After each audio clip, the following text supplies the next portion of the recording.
Welcome you to Porch Talk. This is your host, Alan, and I have Jared Kenney, the cornerman. He is back for his third time on the show.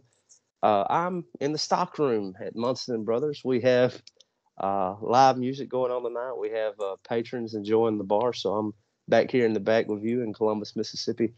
Jared, how has the week been? And we got quite a bit to catch up on, do we? Yeah, we do. Week went by wicked fast. Woke up, realized it was like Thursday, and I was like, oh my God.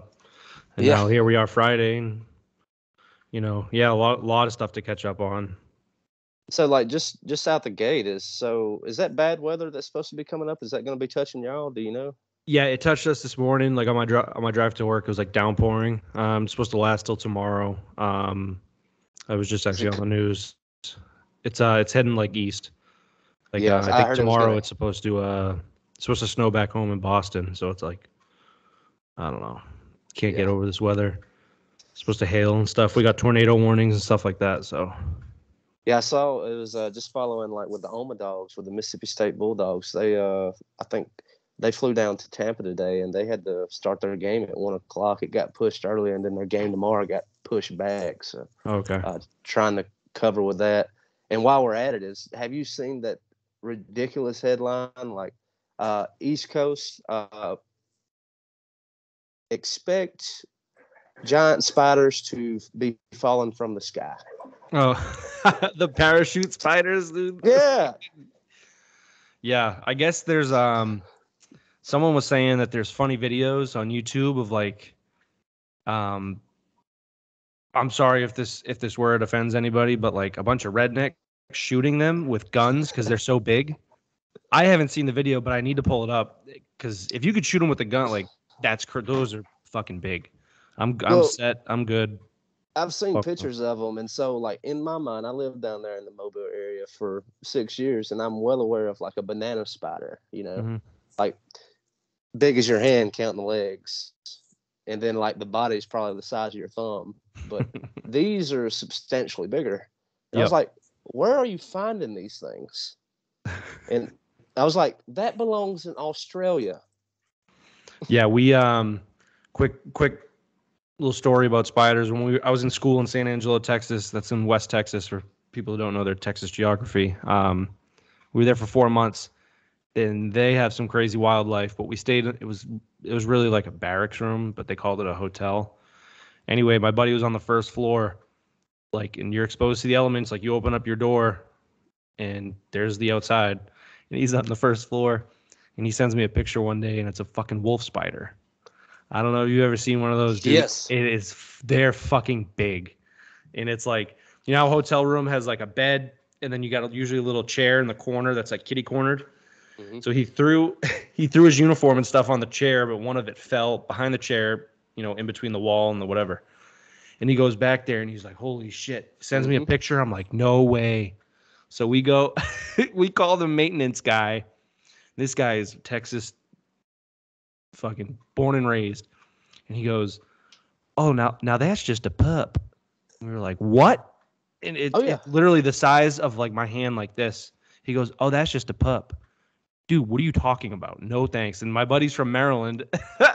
He goes, yeah, that's just a pup right there. And we're like, no sir, nope. And he just, the movie theater popcorn scooper, like the trash thing, he just flicks it into that and just goes in the parking lot and throws it. And we were like, oh, my God. He's like, yeah, that was just a little baby. We're like, no, we're good. Fuck that. I don't mess with anything like that. And so, I think they're all over the states. If I'm not mistaken, though, they just make them bigger in Texas because everything is naturally bigger there. Yeah. But to my understanding, I don't think that wolf spiders are poisonous. I just think that their bite hurts. Yeah. Good. And while we're at it, just going on in the world, so this 1,000-year-old, maybe 2, was it, with the chaotic demon, the stone in Japan, and just. So we got a lot going our way this year. Yeah, as if 2022 couldn't get worse. Right. Yeah. And we thought 2020 was the worst. Now this shit, oh my God. Yeah, hold my beer. Yeah. 2020 part 2. Yeah, that's a good point. So man, let's get into it. something cool happened in Pensacola for you recently. Man, what led you down to Pensacola? Oh, Bert Kreischer had a show, the Birdie Boy Relapse Tour. I actually have his shirt right here supporting him, And we went, comedy show, and it was fucking obviously hysterical because he's one of the, he's one of my favorite comedians. But he had two openers. They were really good, warm us up. Then he came on, just ripped his shirt off right in the beginning, tore the place down. And then after the show, we waited for him. Excuse me. We waited for him out by his tour bus. And you could tell the people that work with him because they have the little badge or whatever. Mm-hmm. Lady comes walking out, and I was like, and no one says a thing to her. And I was like, "Excuse me, ma'am." I was like, "What are the odds? Give me an odds, 1 to 10. Like, getting a picture with him." And she wouldn't say anything. I was like, "Oh, you're playing hard to get." I know. And she was like, she didn't say anything, but she was like, just wait. She kind of, signaled. We're like, all right. So we waited another 15, 20 minutes. And he came out. We took pictures with him. He went on his tour bus. And I was like, fuck this. I know he's the kind of guy that goes out drinking. Yeah. We're going to fucking wait here and see if we can't fucking, follow him and, try to talk to him. Because he's like a, personable guy. He's not going to say no, shoo away, whatever. So he then came out of his tour bus and started walking with his assistant. I was like, "Hey, Bert, I got a question real quick." He's like, yeah, come walk with me. That's the second picture I posted of me walking with him. It was good, like 10-minute walk to the cigar bar. And you found the audacity to take your shirt off, right? Oh yeah, in the picture. And it's funny. He knew exactly what I was gonna do. So as soon everyone's taking their picture and whatever, I'm letting them do their thing. And then, he's waiting for someone but I get 3 words out of my mouth. I was like, dude, I don't want to make this weird. And he was like, just take it off, man. Just take it off. So he must get that all the time. So yeah. I had to take my shirt off, take a picture with him. Yeah. Just back to him for a second. When I found out about him, it was the shirt off, and he's talking about what the story in Russia was really. Yeah, the machine. Yeah. Yep. And so every time I just see the guy, it's immediately where my mind goes. And I think the tweet you posted was like, when reality becomes a meme, or oh yeah. And I was like, oh yeah, this is perfect. Yeah, so that brings a tear to a glass eye. Yeah. So that picture, I forget what the meme was. Oh yeah, life often imitates memes. So instead of art, life often imitates memes. I'll show it, but that's me and him basically at the cigar bar. Before we left, we kind of, I just wanted to go over and thank him again for, giving me a little talk, advice, and suggested a thing for his podcast. I'm not going to say what it was because if it does happen, then I think it'll be cool. Cool. But one of my buddies took that picture, and that meme immediately came to my head. And I was like, I'm going to meme myself. I don't give a fuck. So, I posted the 2 pictures together. Oh, it was beautiful. and the quality came out good, so the audience will be able to see it. So that worked out great. And so we got a show coming up soon. We're going to go see Steve-O in Mobile at the Singer. Yep. And I'm hoping maybe for that same kind of thing, maybe we can get a little meet and greet going. That's somebody that, icon growing up, right? Watching Wild Boys, watching Jackass, he really wasn't on Viva La Bam, but, all those shows are really connected. Yeah. And, just with Jackass Forever, we've talked about it, and just seeing these guys as they get older, and it was like, I can't believe you're still alive. Yeah. And sober. Yes. Yeah, that show will be good. I know when he performed I think it was in Boston, people I follow back home or friends, whatever, posted on Facebook and Instagram, posted pictures with him after his show, and I was like, that's fucking awesome. So I'm sure he's same thing, personable, and, come out and take pictures for the people that waited. So I'm glad. I'm going to try to get him to sign my butt. Right on. I wanted to get him to autograph my butt. Go get it tattooed. Yeah. Your name. Yeah, your name, Steve-O. Yeah, it's when I was living down in Mobile, I had a couple of friends. They were getting into comedy, and they met a lot of big name comedians. And just to go back to Bert, being very personable, or even Steve-O, is like when you think about Hollywood or maybe even some musicians, it just seems like comedians always seem to come out as just way more personable. and are really just down to earth and really just wanting to talk to the fans, right? Yeah, and I think that makes them like relatable too, like to people, like because if they get too big and stuff like that, then I don't know. I guess they lose touch with comedy, maybe, unless like you're kind of secluded and your content really just plays off of the people you surround yourself with, and some of them are family or some friends. But I think that that artistry, like by them surrounding themselves with people, like just gets the creative, the creative flows going. It can help them on many levels, I guess. But yeah, very personable. I think, like, what's another one? Dave Chappelle, even he's like megastar, but he's the same type of, like, he doesn't have any social medias, but like he will go out to bars and stuff and see people and talk to people. Like he's just personable. So. Well, I mean, my mind goes to like the latter days of Norm Macdonald. I mean, he was still that way, and like had cancer, didn't tell anybody, and like he never lost his touch. And like I believe that personable ness, if you will, the ness is he never lost touch of just everyday human beings. Right. Like when you think about, like, let's just go SNL just for a minute, and I don't want to just crap on them, but it hasn't really been funny to me in a long time. Yeah, I think maybe mid-thousands. Right, and I believe it's just that they lost touch. I think they're all hanging out together. Maybe it's just in New York, and it's like maybe it just doesn't translate to me because I'm not from there. But it's just it really doesn't do anything for me.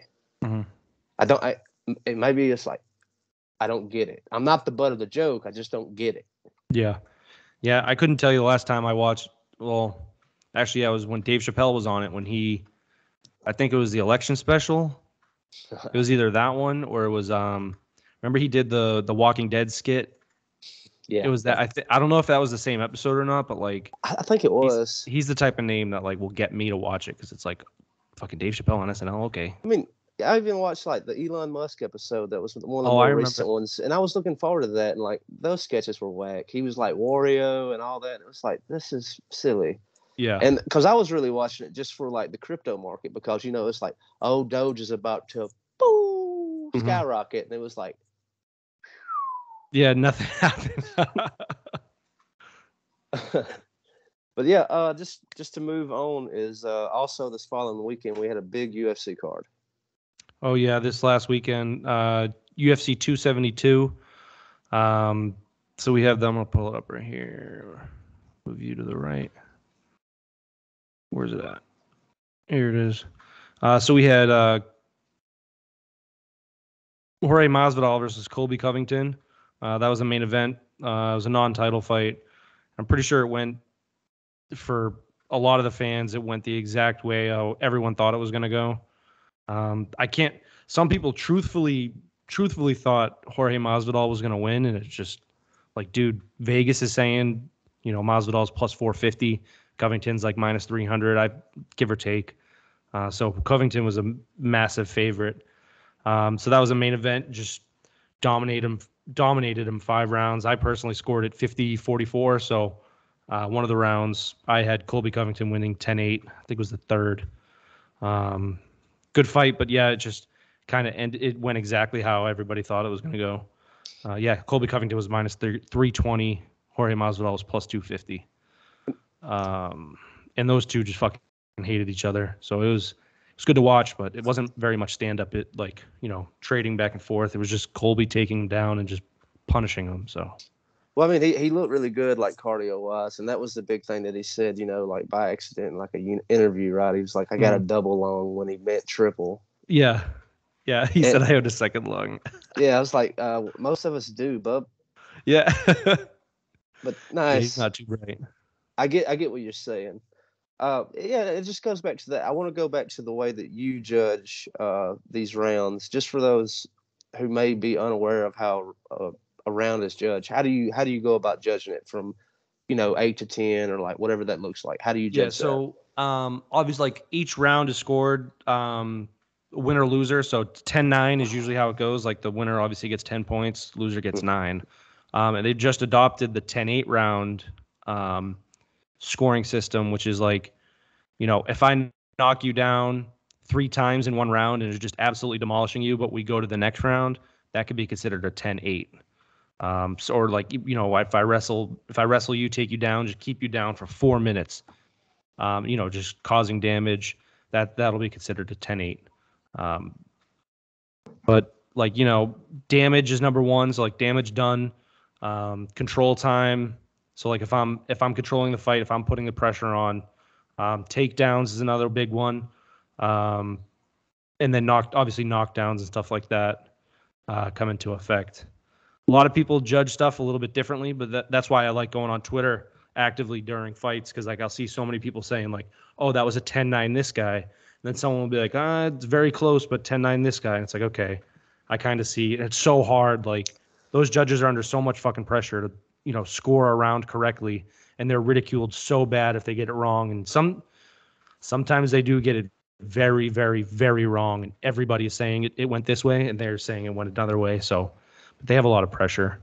It's really hard for me, like on a fight like this, especially as I'm a fan of both of the guys. Mm-hmm. And so it's really hard for me to like judge a round period. But, just going back on the fight and watching it again, it was clearly Kobe all the way. But what did you take of like the catch weight, the Cobain fight with Dos Anjos and Marciano? Yeah, so that Renato Moicano came in 5 days notice because I think was it Benil Dariush got hurt. So he ended up not fighting. So they ended up finding Moicano. Islam Makhachev put his name in there, which would have been a fucking awesome fight because Islam Makhachev is 10-0 in his last 10 fights, but he really hasn't. The names that he has, the names that he's fought and beaten in the last 10 fights really are like, it's not too impressive. But then again, 10-0 is very impressive. But, he's fighting these kind of guys that are like no names. Anyway, a lot of people wanted to see that fucking happen because that would have been, if he won that fight, he could have, jumped to the next level, so to speak, in the rankings. But then again, it's a big risk because if he loses, then he loses all that hype and momentum and this and that. But yeah, Moicano fought Rafael Dos Anjos, and Rafael Dos Anjos just dominated 5 rounds straight. It could have been what was it, 50-43 or 50-44. He fucking dominated Moicano, and I think in the 4th round he was just straight ground and pound, had him dazed, wicked bad. And the ref almost stopped the fight. I think it was Mark Goddard. And I even live tweeted. I was like, that was unbelievable professionalism by Mark Goddard because he very well could have or should have stopped the fight, but Moicano was still defending himself. Mm-hmm. The round ended, and at the end of the round, he went up to the doctor and he was like, I want you to look at him because he's not okay. And when he stands up, just tell me if you think I should stop it because I'm close to stopping it. And the ref looked at him and his eye was swollen shut and he said he could see and, did the eye test looking at his finger. And the ref was like, the doctor was like, nope, he's good.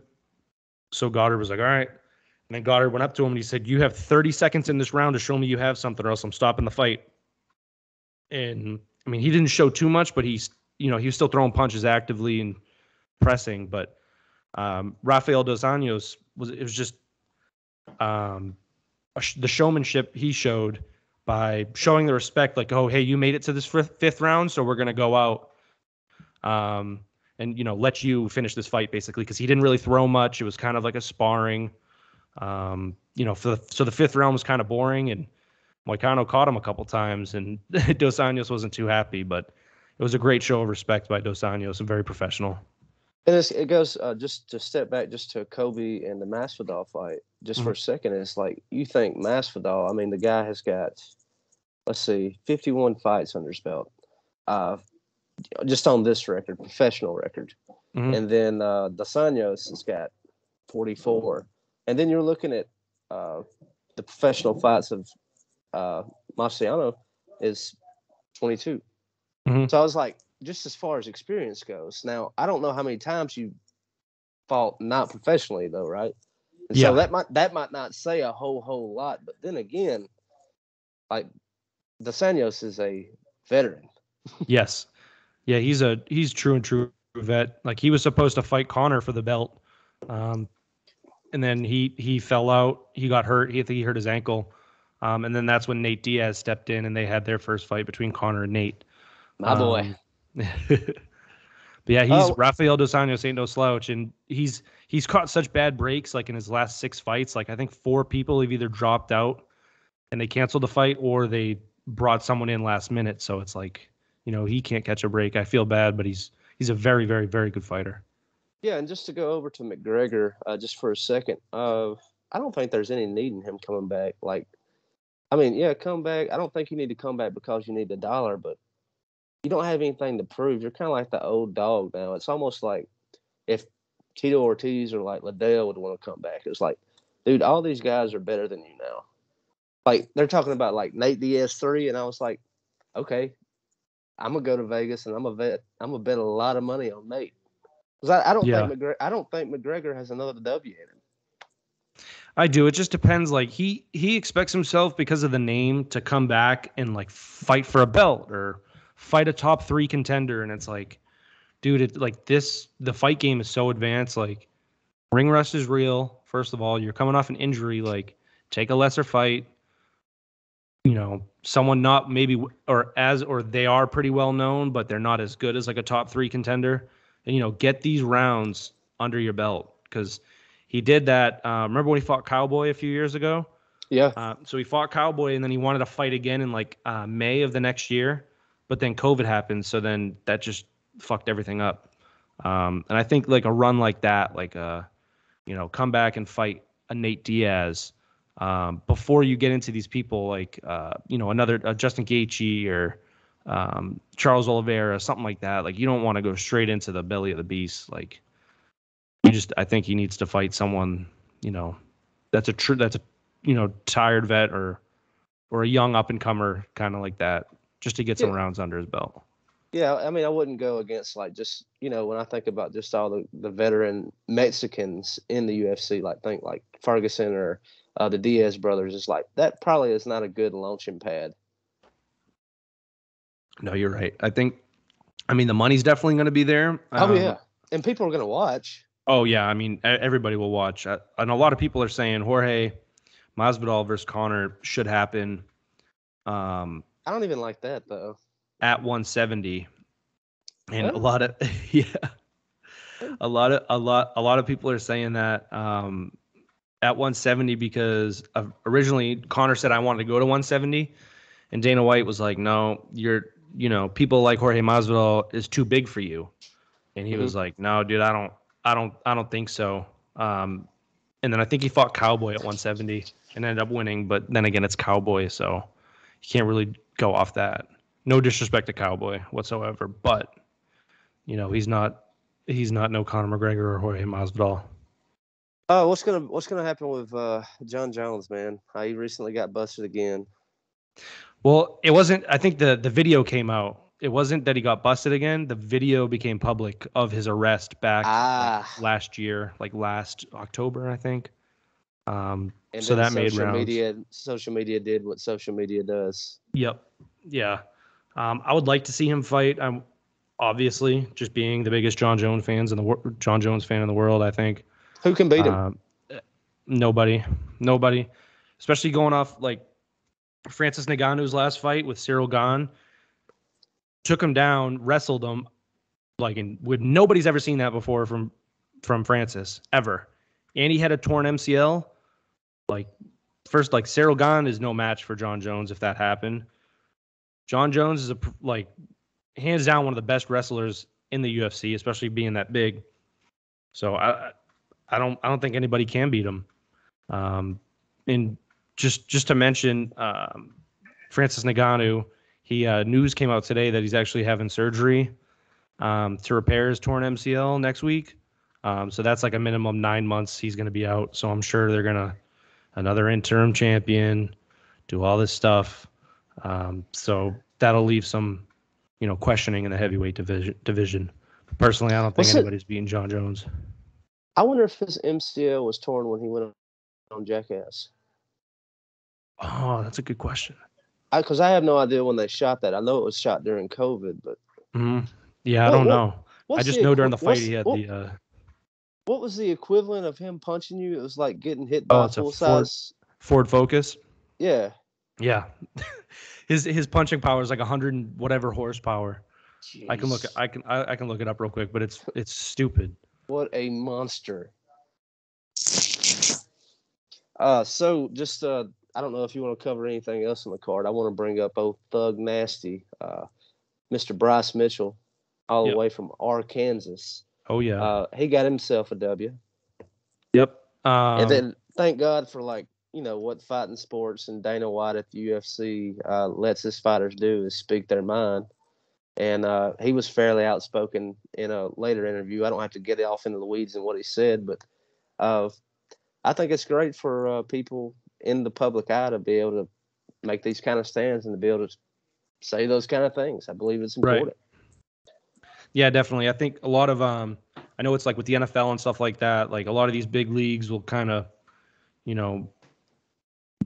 reprimand will happen. Like like if you can't like what would happen if not Tom Brady anymore, but if Aaron Rodgers was to go off and say something crazy or people didn't agree with it or whatever, he's gonna get fined. And like it's just like you're gonna get fined for something that's a freedom of speech. Like really, the whole not wanting to get the vaccine was kind of a big deal for him all season. Yeah, then he goes. He should have went to jail.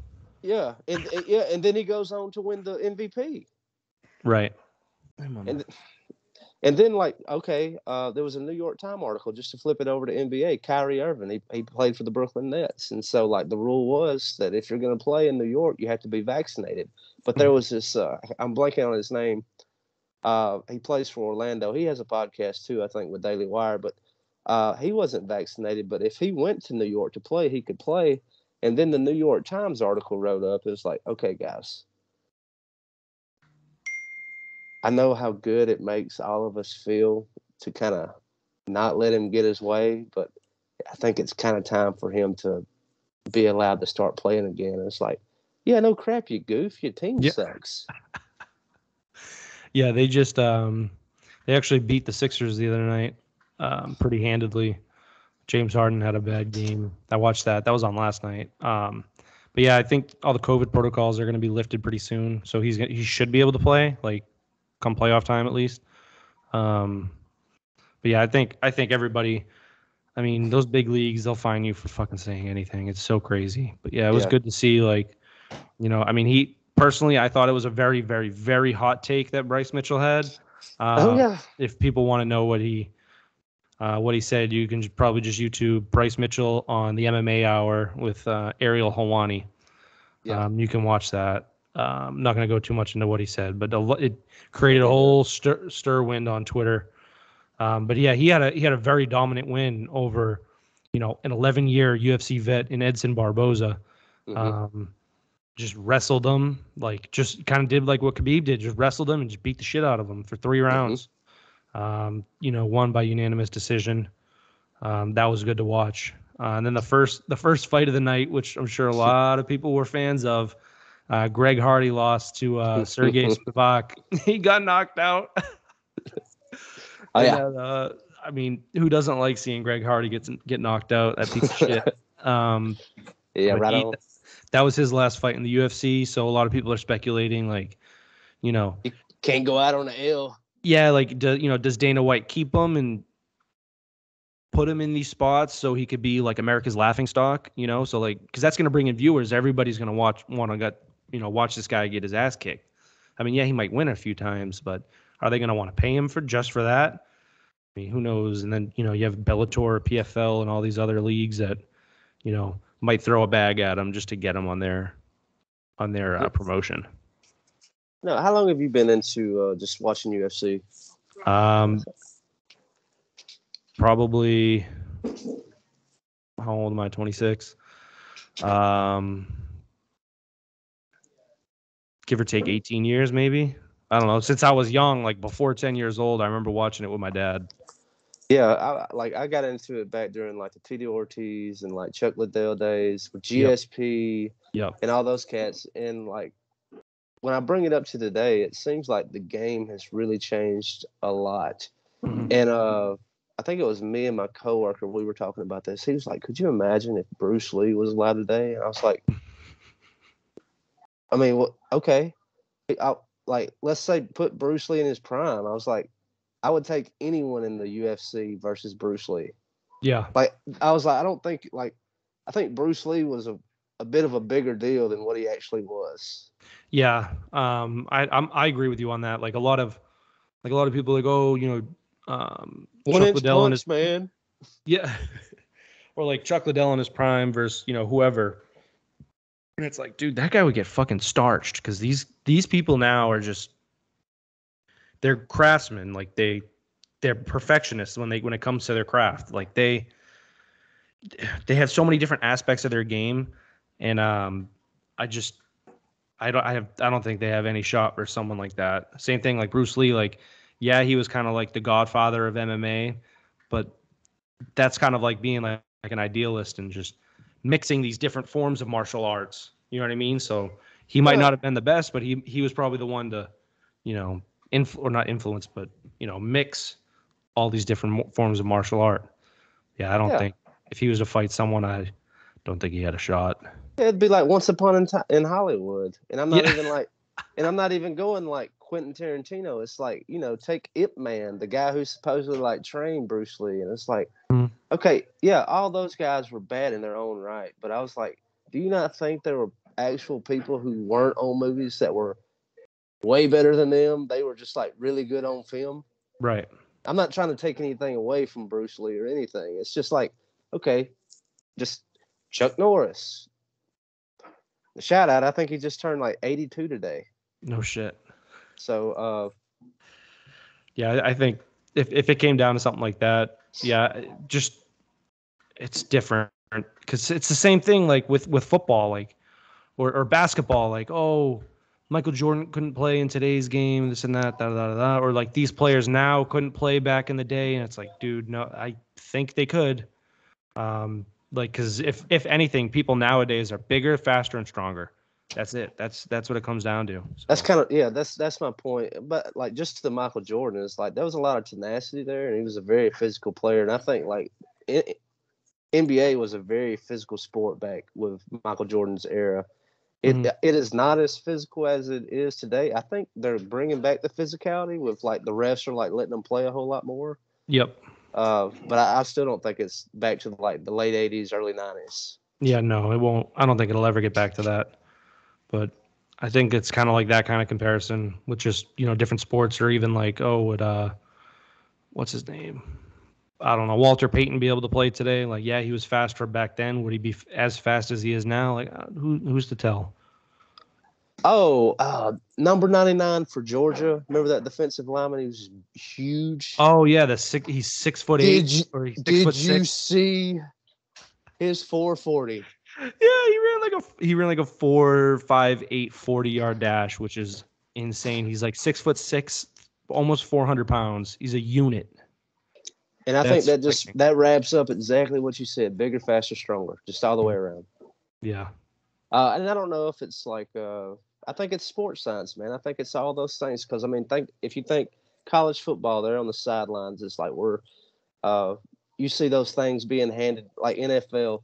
Someone handing somebody under the towel, and they take it and just like ready to rock and roll. Now, what if that is? I don't know, but I do, and I was like, there's probably a reason for that. Yeah, it's the game is different. Science, man. Yeah, I think like it's just gonna.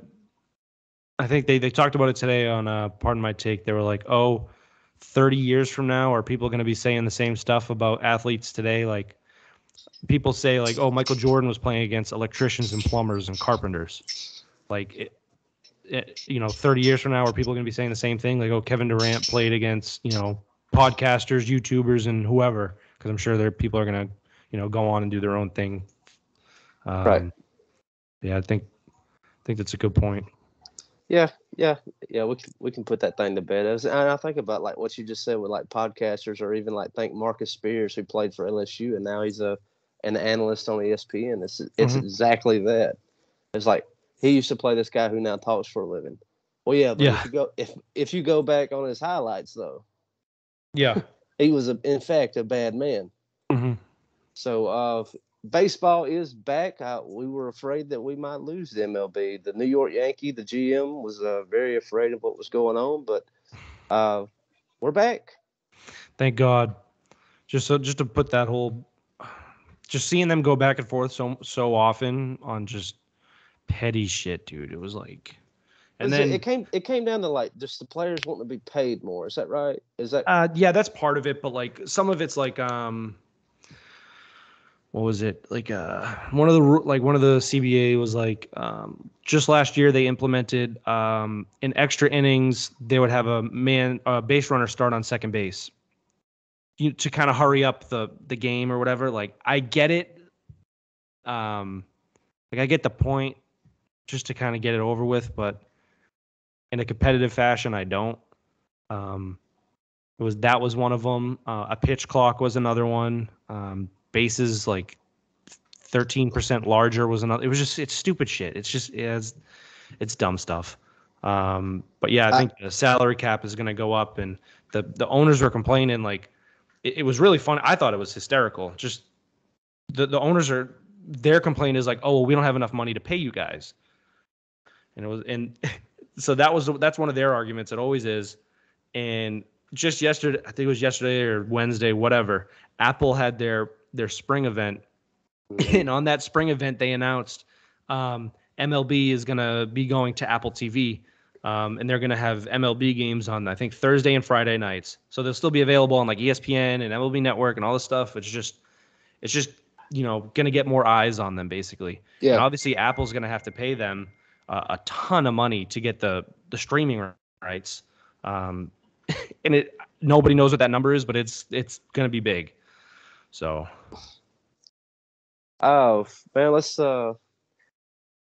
use this right here. Let's go to college football. I wanted to talk about NILs because we have a disagreement on that, and also with the idea of we're going to get away from a 4-team playoff and possibly expand it some more, and we disagree on that. So I wanted to talk about college. So I'm not pro NIL.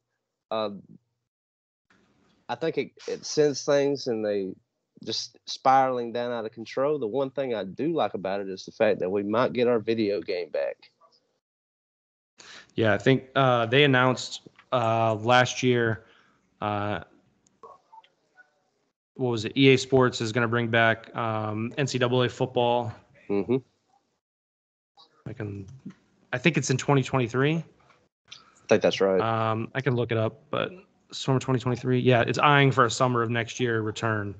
But that was announced last year, which obviously will be fun. Thank God. I always preferred it over Madden.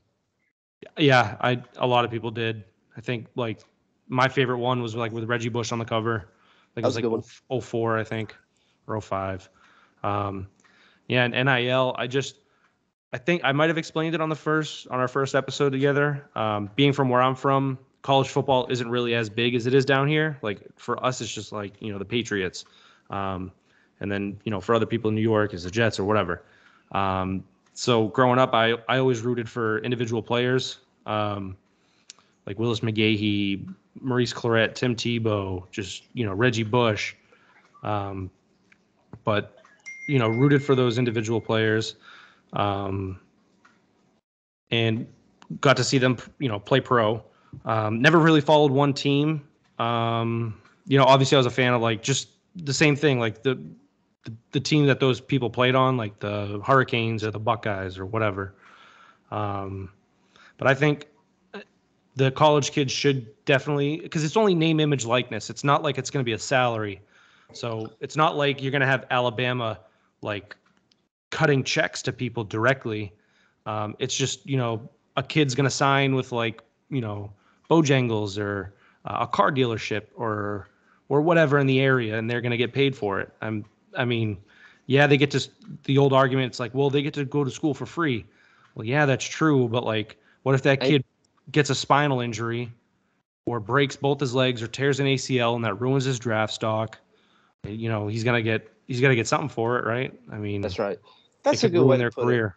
And that kind of thing like really helps change my mind. And when it first came out, we were talking just like with Porch Talk, because obviously we couldn't afford like what a corporation like Barstools or even like Bojangles or whatever the example is like. Mm-hmm. But we could pick. I work in Starville. It's like, so maybe we could get us maybe not a football player. Maybe we could get us a mid-level basketball player or maybe a baseball player.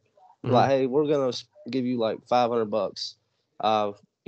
Come be on the show, and you're gonna be like Porch Talk's pitcher or whatever the case. Mm-hmm. Or if it's football, maybe like pick someone off the offensive line and be like, this is our cat. Like, we give him $1,000 a semester. Something like that. And I think there is some good to that, and like that would help my brand, like because I definitely want what like Portnoy wants. Mm-hmm. And while we're talking about Portnoy, I'm glad they're not called Business Insider. I'm glad they just call themselves Insider with his pen stock and how they shorted it, and then they wrote that shit article on him. Mm-hmm. And I was like, dude, like Portnoy has like he's a game changer, man. Yeah, he is, because I think because Barstool basically just started as like, for the common man, and it was like locker room talk, just how the guys would talk, Mm-hmm. And obviously since he's made it so big now, he has a lot of the same views that normal people just like me and you have, rather than, big executives. Obviously, if they voice their opinion, it's going to be, suited towards, whatever's going to make them more money or whatever's politically correct or whatever side they're on. And he always says, he's like, I have no side. He says what he thinks. And, I'm a huge fan of that. Yeah. And so just, I guess, to get away from the NILs, because we have covered that in the past, is just the playoffs. You like the idea of a bigger playoff in college football? Yeah, I love it. Just because, like, just this last year you had, well, I guess every year since, but you always have these kids sit out these bowl games because they don't want to get hurt before the draft. And what does the bowl game really mean? Like, this is going to be sound different coming from me, because I never rooted for. I'll preface again or say it again. I never rooted for a team. For these bowl games, when I watched them, it didn't really mean nothing. But I guess if you're a fan of a certain team, then it's like, oh, we made the Sugar Bowl, or oh, we made the not the Rose Bowl, but whatever bowl, the PlayStation whatever bowl. The Barstool Sport Bowl. Yeah, that unfortunately got canceled this year. That would have been fun to watch. It's out there in Arizona. Yeah, it would have been. That was supposed to actually come to Mobile. He bid on that. He was going to have Creed do the halftime show. Yeah. and I don't know if he was trolling or not. No, he was being dead serious. He was sincere. Yeah. Yeah. I guess they put a bid on for the what's the game in Mobile? It's not other than the Senior Bowl. I guess there's another bowl game that's in the GoDaddy. Okay, so I guess they put a bid on to have the rights to that game, but I guess whoever was like owned it or owned the rights or whoever didn't agree with Barstool or didn't like Barstool, and they were like no. And I was upset because I was like, dude, we're only 45 minutes away. That'd be fucking awesome, because I knew they would put on a crazy performance and tailgates and events and all this stuff. But yeah, I remember seeing the tweets, and the lead singer from Creed was like, yeah, man, I'm in. I guess he's just a big Creed fan. Well, just you remember the halftime show, the Thanksgiving halftime show? Have you ever seen that video? It's been some years ago, right? Oh my God. Yeah, it was a long time ago, but he's like, can you take me higher? But like the dude's flying on the zip line with like the angel. It looks like angel. Oh, wings. yes, I do. It's Thanksgiving. Every Thanksgiving that video gets posted, and obviously that's Creed. So that's why Dave, Portnoy wanted him to perform on the halftime show, and it would have been glorious. Okay, so that is chef's kiss on that. Yeah. I totally get it now. So, yeah, so that gives you 24 teams, possibly, if we open it up to 12. That is 24 of your best teams that possibly with the best players in the land that are going to have something worth playing for, as the way you like to look at it. And I agree with that, because, I can't tell you how many, like, Mississippi State, like, oftentimes they'll go play, I think it's the Liberty Bowl in Memphis. Most seasons, they'll have a winning season, and they'll go play up in Memphis. And then you'll have, like, their star players, like the running back or, like, a good wide receiver opt out and not play. And it's like, Well, now I don't even want to watch the game. Right. And so I totally get that. Yeah, and like a lot of people are another argument. Some people on the other side of the fence is like, oh well, you're not going to have the best teams in the championship. Like, dude, no. Like I mentioned, like we mentioned before when we had that phone call, it was like, you know, you had Michigan versus Georgia. Michigan was a very good football team, and they just got shit pumped by Georgia, and it was such a different level of playing. Like, you're still going to have those games that are going to be very close, and people can get upset, but that just adds to the excitement. Like the what if you're going to have that. I can almost guarantee you're going to have that one Cinderella story of a team making it very far, like TCU or Florida Atlantic or whoever. Cincinnati. So exactly, Cincinnati, like they could have their day and another team could get hurt or whatever. Like just so many different variables where that Cinderella story could happen. It almost like makes it to where like with that, and I believe we're getting to this point anyway of like Texas, Oklahoma coming to the SEC. It's almost getting to a place now to where we almost need to just maybe think about getting away from conferences, or maybe just having like 3 really big conferences, or maybe 4 big ones, or whatever that looks like. Yeah, I think Kirk Herbstreit spoke about it, that these football like programs don't need the NCAA, and that the NCAA, they don't really have an effect on these or like the SEC, the ACC, Big Ten. You have these commissioners for these leagues, and they could do everything themselves. And obviously, a lot of teams, schools, they fund their different programs from their football program because they make so much goddamn money. And I think a few years ago there was charts put out from different schools, and it was like funding and like green and then into the red. And football is literally the whole chart. And then you have like very small, like I think basketball maybe was a small sliver, and then everything else was in the red. So it cost them money. So football was really keeping all these other sports alive.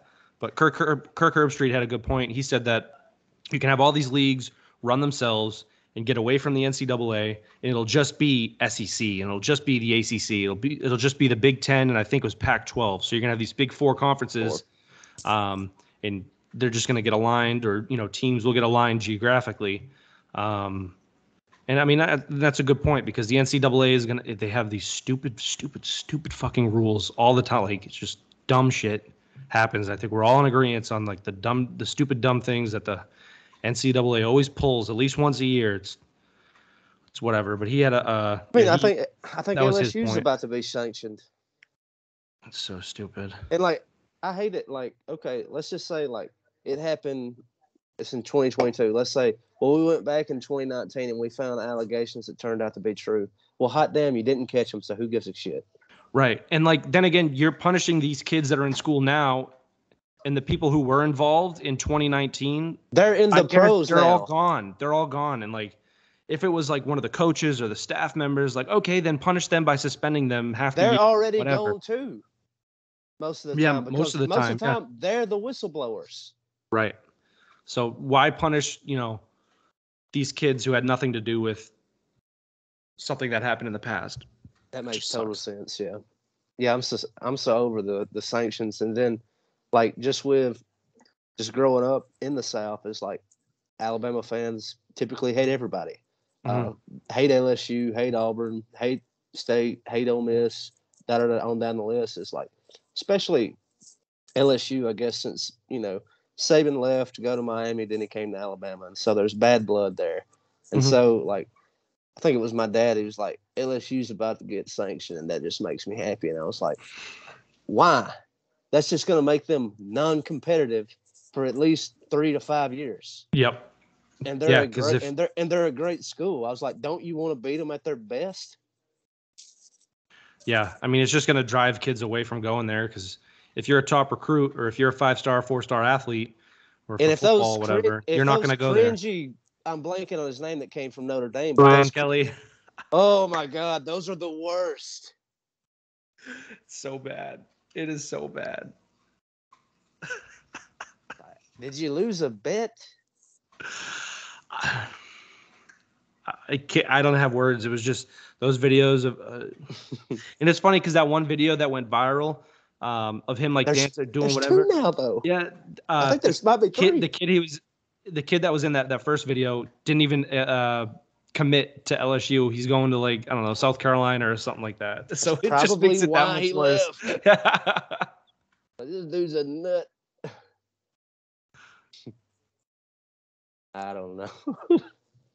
Well, dude, anything else to do with this week before we walk it out the door? No, I think we hit all the talking points. All right. Oh, I don't shoot, know if I you got have one. anything.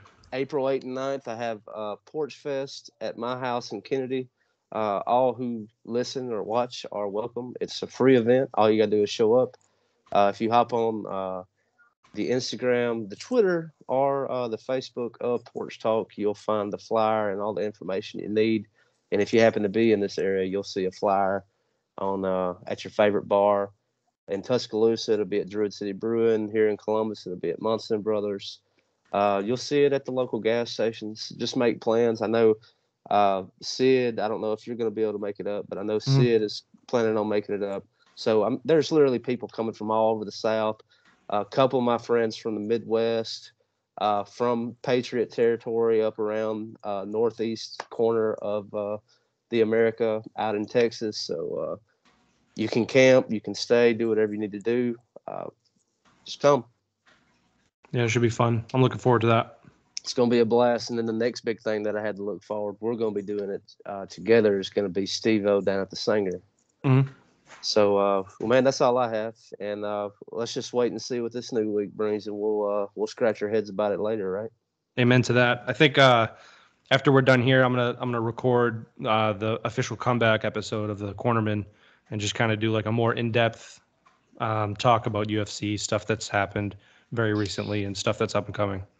Right on. So good plug. And where can people find that? What all apps is that available on? That'll be available on Spotify, Apple Podcasts, the Anchor. I don't know if people use Anchor. Not really, but that's the platform we use to push it out to all these.